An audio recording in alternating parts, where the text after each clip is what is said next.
Assalamu alaikum. Sunnahfollowers presents a new class to add to your Islamic lineup, calling the Muslims back to the Sunnah with the understanding of the companions.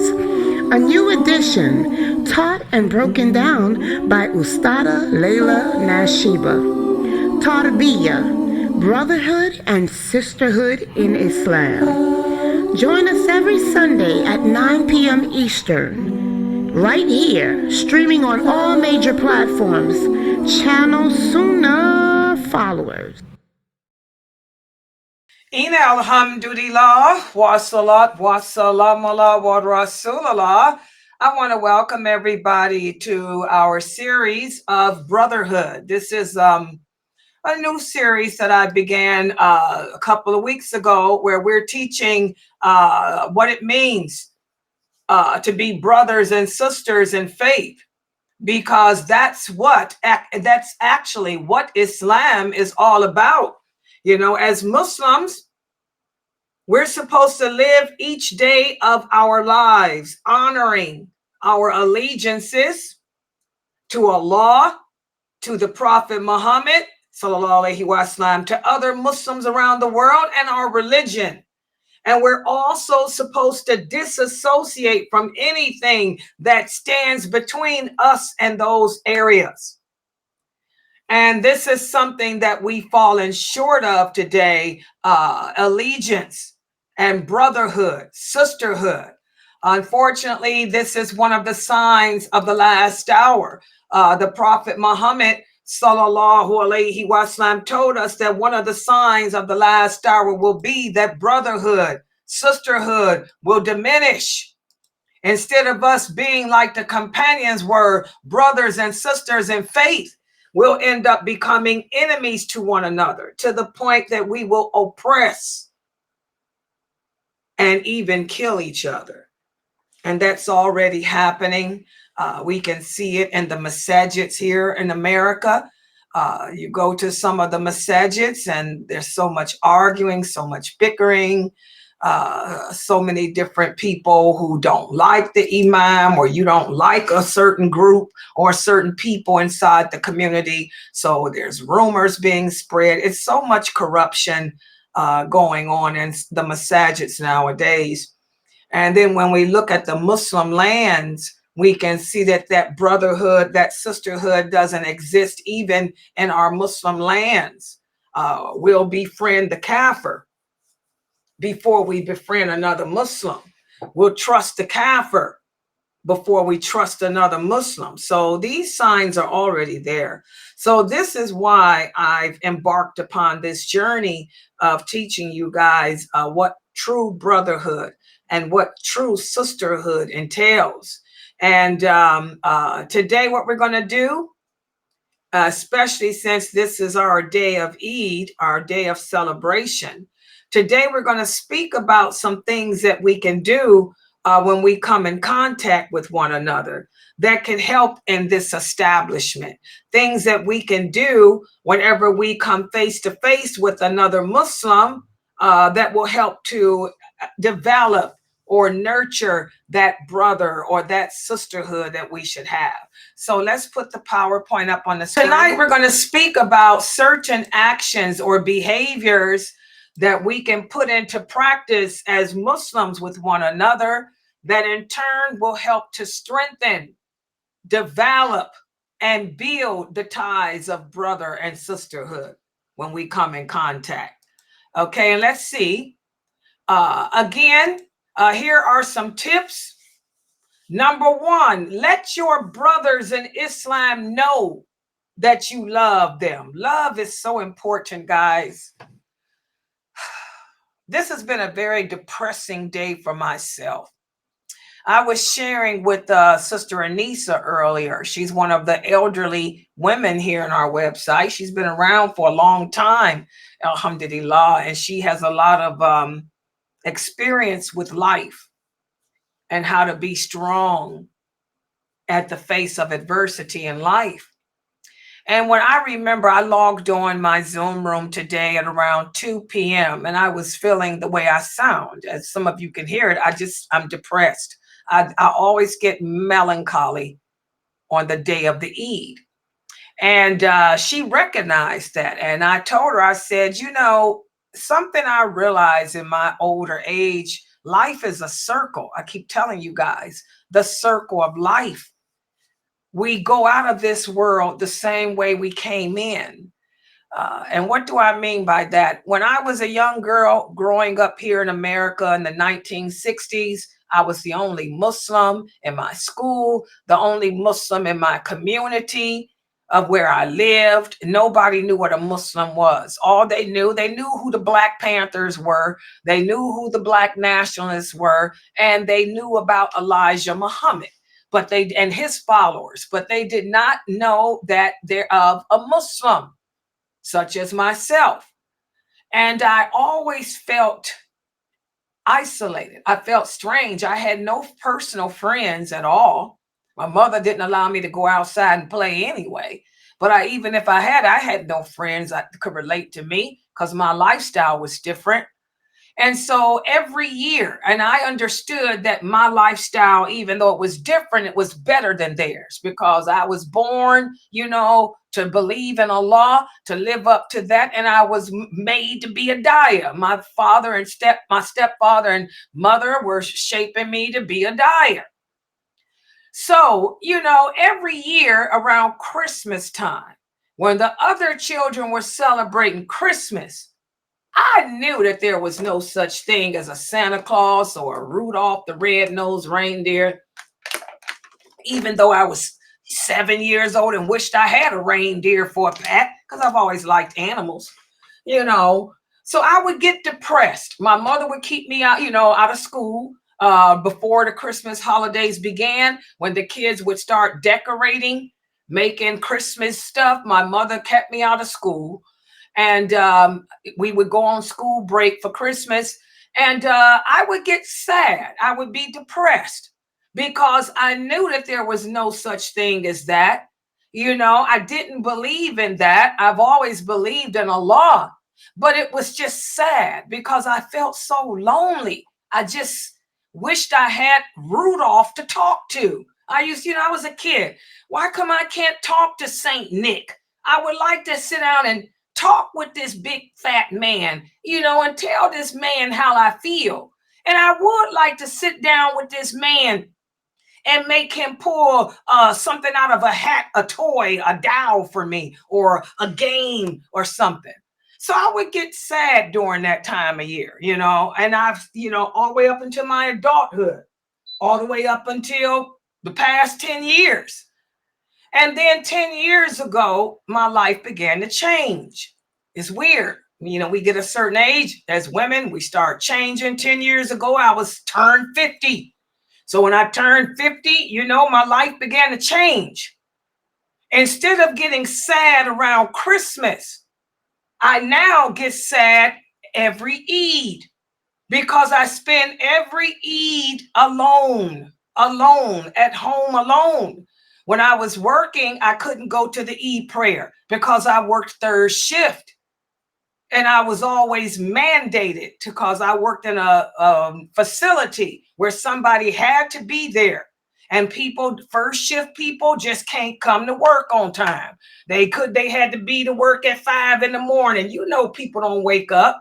So I would have to stay over until 10 o'clock in the morning because of my union contract. If you forced us to stay over, we had to do 4 hours to get paid the double time.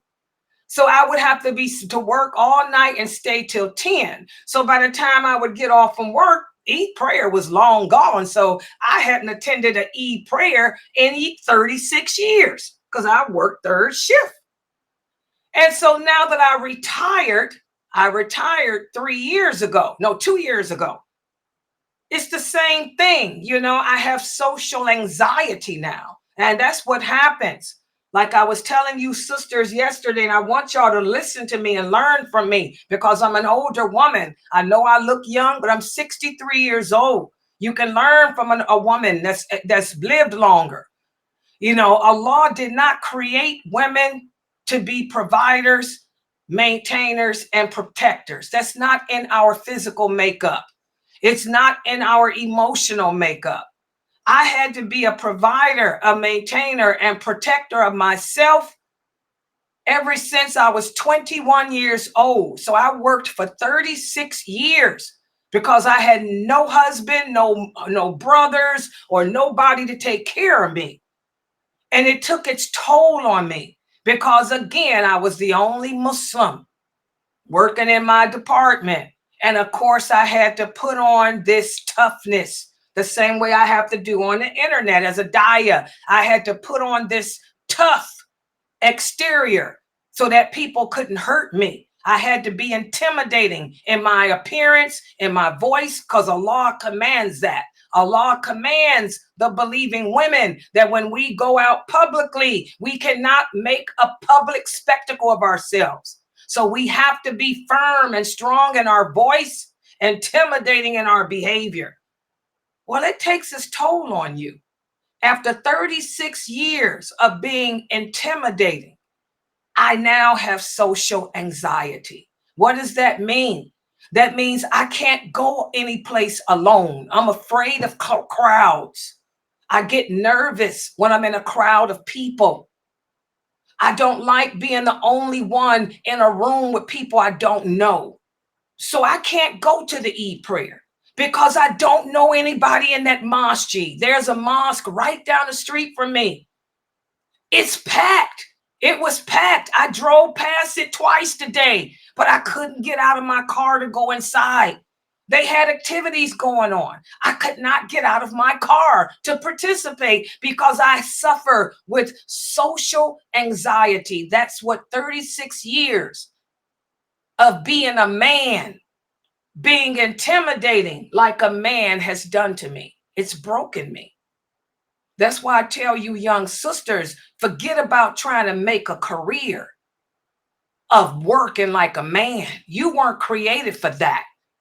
You better find a man who can do his job and provide and protect and maintain you, because your place is at home, nurturing the children. And I am an example of that. And there's other women. How many of them will admit it? That's the problem. A lot of women in America don't want to admit that they've lost a lot having to work like a man all their lives. But see, I'm a daya. I speak the truth. And I don't have a problem admitting that Allah is correct in everything he says. So, subhanAllah, I spent the whole Eid at home crying. Oh yeah, depressed. Crying like I used to cry when I was 6 and 7 and 8 and 9 and 10 years old. Only difference is I wasn't sucking my thumb, because I'm a thumb sucker too. For those of you who don't know, I'm a thumb sucker. I wasn't sucking my thumb and I wasn't bumping on the couch. But other than that, I spent the whole Eid crying, wishing that I wasn't alone. You know, loneliness. This is something that no human being likes to experience. Even a woman like Layla. So, one of the things we can do to strengthen the ties of brotherhood is let your brothers and sisters in Islam know that they're not alone. Let them know that they are loved. Let them know that they are appreciated, that they are cared for. SubhanAllah, especially the single older women like me who've had to play the role of a man all my life because I have no family to take care of me like they're supposed to. It just doesn't happen no more. You know, so it would feel good, you know, to call your sisters and brothers up, you know, and let them know I love you, Sister Layla, was thinking about you, Eid Mubarak. And I did get that from a couple of my students. I began to feel better when I came into the Zoom room and talked to Sister Anisa. She made me feel better. And while I was talking to Anisa, my phone got to beeping, and Sister Shamsa sent me pictures of her and the kids dressed up for the Eid. Then I was looking at pictures of Habiba and her children dressed up. So I started feeling better. And then I got a text message from different people saying, I love you, Sister Layla. I love you for the sake of Allah, Sister Layla. And that made my day. It took my depression away. I'm still sad. I'll probably always be that little girl looking for someone to bring me love in a bag. Because that's all it is, love in a bag. I'll probably never grow out of being that little girl looking for somebody to slide down and say, here's love in this bag. Take it, and it's now your love. But alhamdulillah, I felt appreciated today. So always let your brothers and sisters in faith know that you love them, guys. And also, when you meet one of your Muslim brothers and sisters, smile. What is our greeting? The greeting of the Muslim, our greeting is not like any other greeting. Our greeting of Assalamu alaikum, we're wishing peace. You're wishing peace and blessings upon a person. A person could be like me, having a rough day. And then you come and say, may the peace and blessings of Allah be upon you, Layla. And then you shake my hand. Shake your hand. Because the Prophet said, whenever you greet the greeting and shake the person's hands, as long as that person is the same sex as you, or if that person is an opposite gender, as long as it's a mahram to you, whenever you give the greeting of Assalamu alaikum and shake hands, all your past sins are forgiven. Y'all see that? So this is something that we need to get in the habit of doing to help build sisterhood, to help develop brotherhood. When you go to the mosque, you go and make your 2 rakats for the mosque. And when you stand up, go to the brothers next to you and say, Assalamu alaikum aki, and shake their hand. This will help to establish the tie. And for the sisters, the same thing. Make your 2 rakats, and then when you get up, look and see who's around you and go to her and say, Assalamu alaikum, my sister, and shake their hands. So all your past sins will be forgiven. And this will help to develop sisterhood. And another thing we can do to strengthen the ties is when your sister in Islam or your brother in Islam leave you, ask them to make dua for you. Subhanallah. One of the new shahadas asked me the other day, she said, Sister Layla, every time Dr. Jamali comes into the website, he'll answer a question about Islam or he'll give his class. And at the end of his class, he'll say the closing remarks. And then he'll say, everybody, keep me in your dua, make dua for me. She said, why does he do that? Because this is the sunnah. This is the sunnah. It's from the sunnah of the Prophet Muhammad sallallahu alaihi wasallam that when you leave your brothers in faith or you leave your sisters in faith after meeting with them, ask them to make dua for you. That's the sunnah. I want to do a class. At the end of my class, Assalamu alaikum, please keep me in your dua. That's why they say that. Please keep me in your dua. Make dua for me. This is a sunnah, and this will help to strengthen the ties of love between us. And another thing that we can do is visit each other on a regular basis. And you don't even have to worry about visiting nowadays. Just text message. Send a text message to check in with your sister in Islam. Assalamu alaikum. I'm just checking in to see if you okay. The other day when I overslept because I was moving stuff around in my house, I woke up to so many text messages. Sister Geechee, Sister Norto, Aisho, Fresno. A lot of the sisters that text me just to check on me, just to make sure I'm okay. This will help to develop and strengthen the love between us. And when good things happen, Congratulate your brothers and sisters in Islam. For example, when Mayleon graduated from college with her degree, we all went to her Facebook page and congratulated her. MashaAllah. When this new sister Habibo got married the other day, we all congratulated her. Subhanallah. Whenever you hear something good that happens to your sister in Islam, congratulate her. And that will help to keep the tie strong between you. We have to remember that having strong relationships with our Muslim brothers and sisters, it brings about a lot of benefits for us as a nation. For example, the Prophet ﷺ said, the true believer, he savors his faith. In other words, he protects his faith by loving others for the sake of Allah. What does that mean? That instead of us focusing on the things that we don't like about another Muslim, instead look at the good things that person has about them and love them for the sake of Allah. The Prophet said there are 3 qualities that if a person possesses them, that person will taste the sweetness of faith. What does that mean?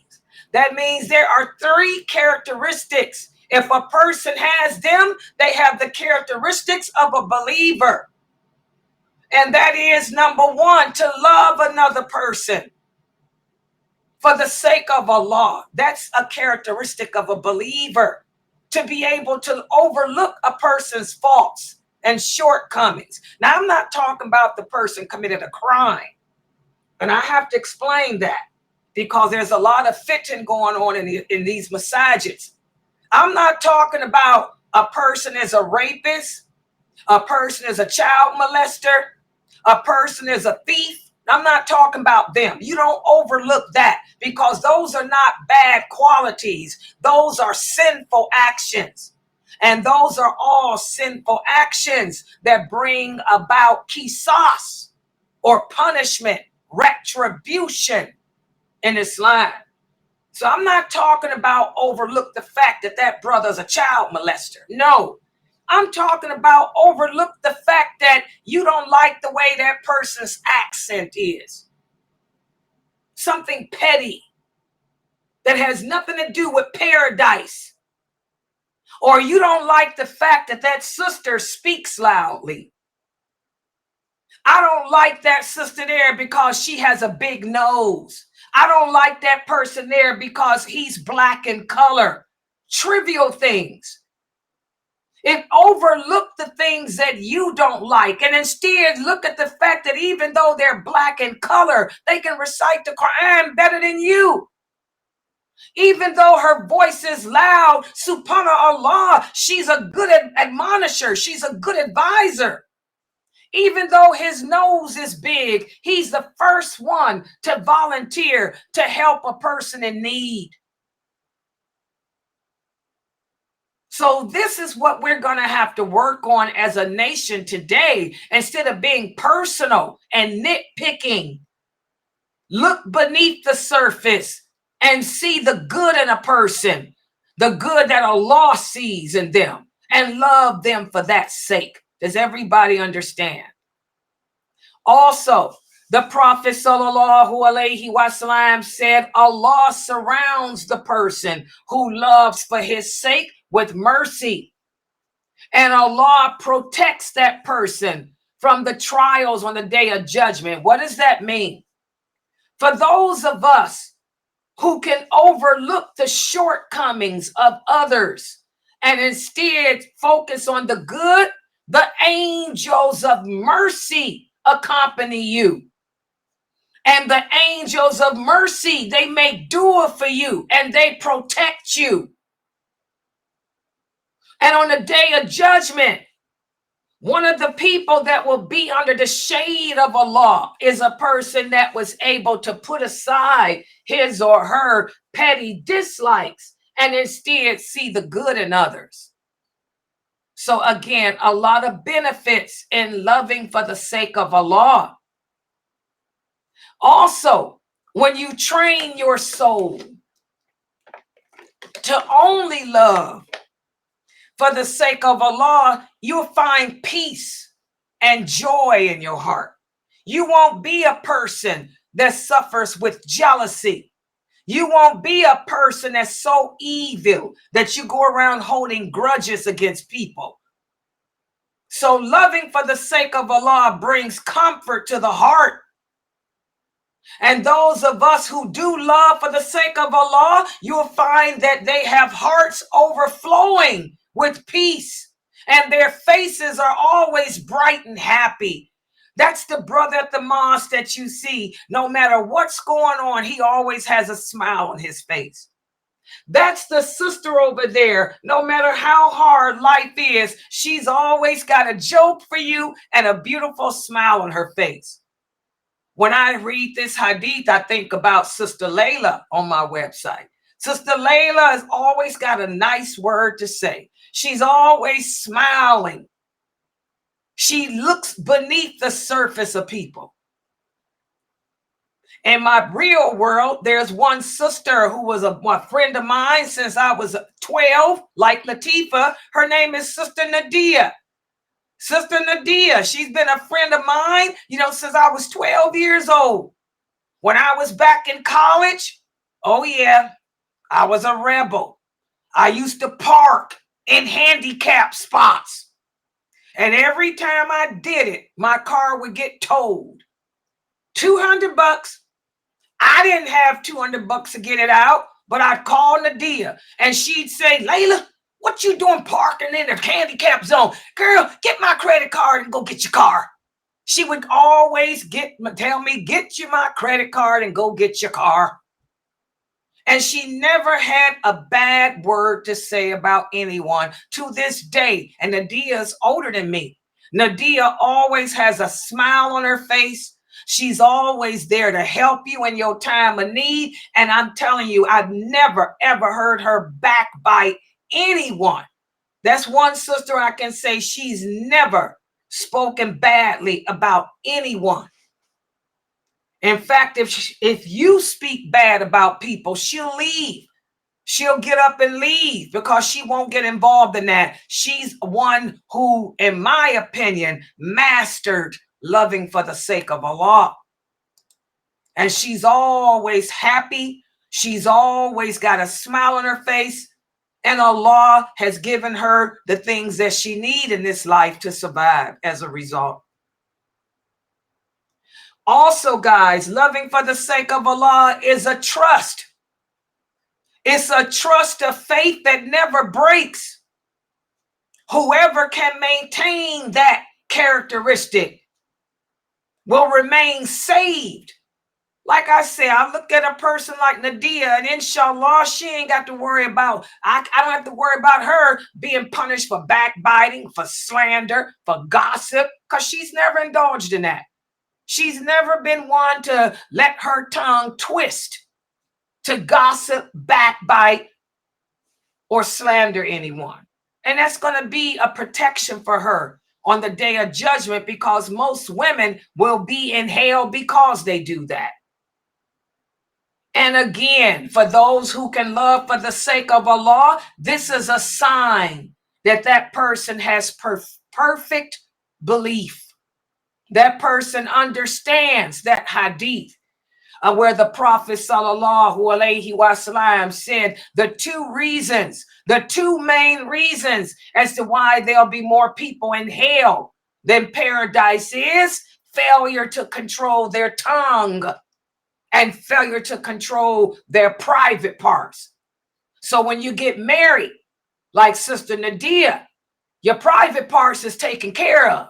And so then all you have to do is focus on your tongue. Well, alhamdulillah, Nadia doesn't have a problem with her tongue. These are people. That's a sign of perfect faith. That's a sign of a pure heart. And that's a sign of a good conscience. So that'll bring us to a question that many Muslims say.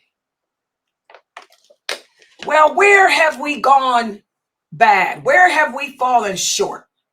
Why come we don't have this love amongst ourselves that the companions had?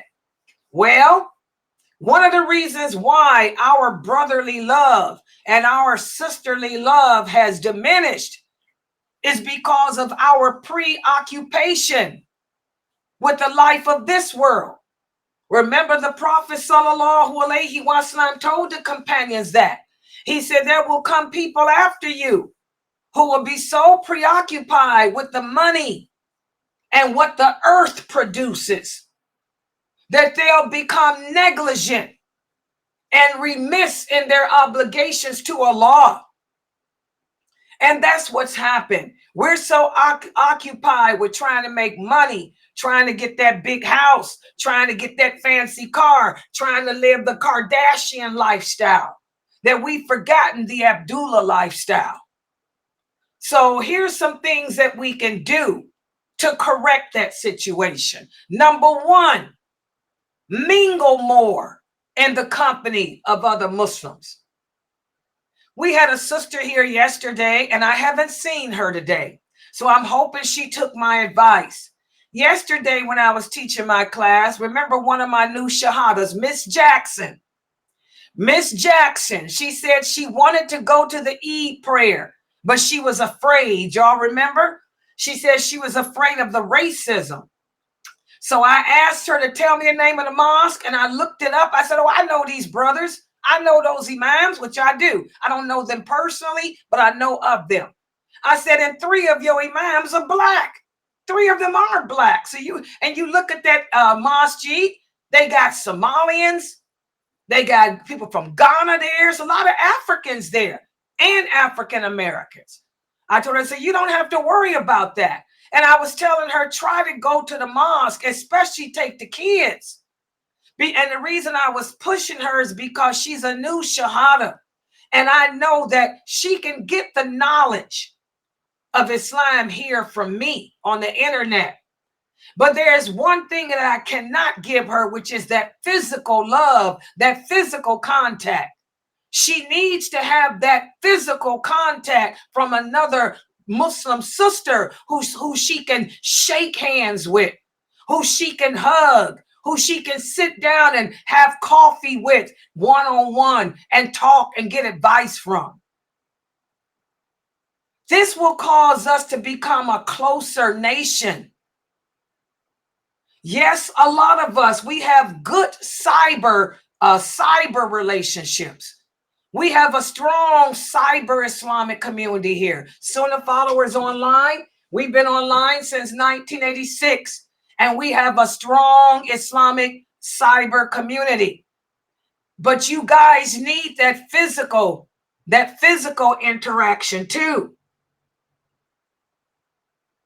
So it's something that we need to work on doing, trying to mingle more in the company of our brothers and sisters in faith. Okay. And also another thing that we can do that will strengthen our ties is to not just quote these hadiths, but understand the meaning of them by applying them to your heart and acting on them. You guys are learning so much here at this website from me. But are you taking these hadiths and putting them into action? Inshallah, Miss Jackson did today. Alhamdulillah, Mina is doing that today. That's why she's not here. But how many of the rest of you are taking into action the meaning of brotherhood, the meaning of sisterhood, and implementing it with other Muslims? Also, another way to correct the preoccupation with this worldly life is to remind yourself as to how Allah does not accept any of our good deeds unless they're done solely for Him. So ask yourself, why am I so caught up in my job? Am I doing this to please Allah, or am I doing this out of my love for the life of this world?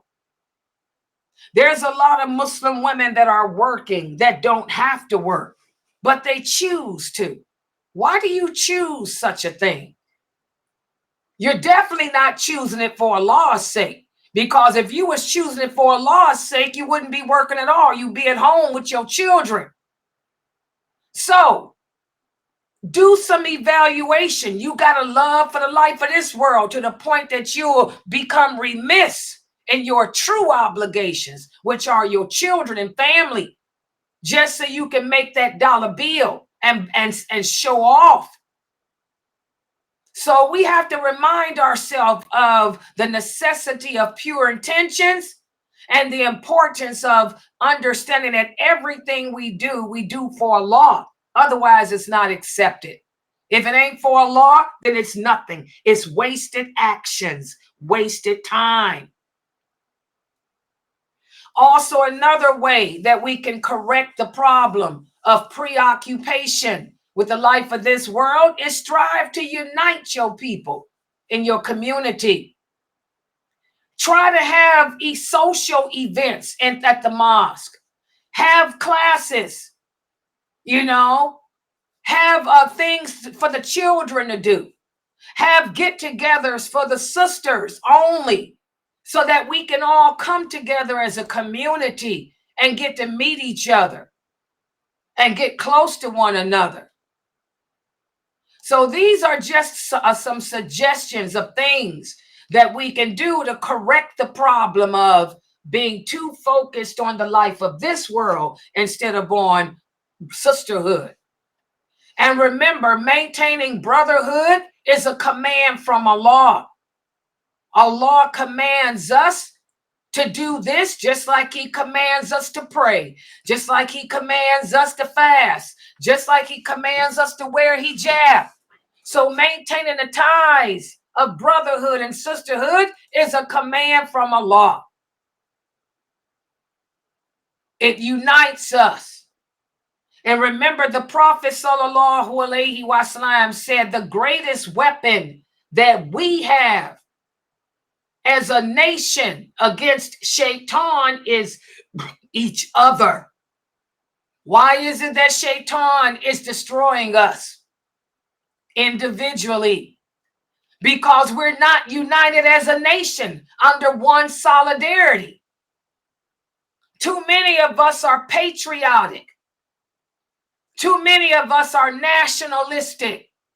Too many of us are superficial. Too many of us are tribal. Too many of us are emotional.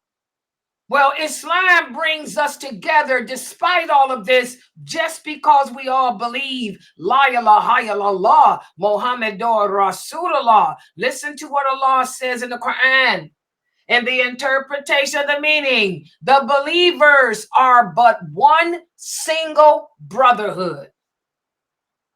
So we got to start reaching out together as a one group, not just reaching out to the Palestinians in your community, not just reaching out to the Egyptians in your community, not just reaching out to the Somalis in your community. You want to reach out to everyone, have an event and invite all the sisters to it, no matter what their race, their country, their color.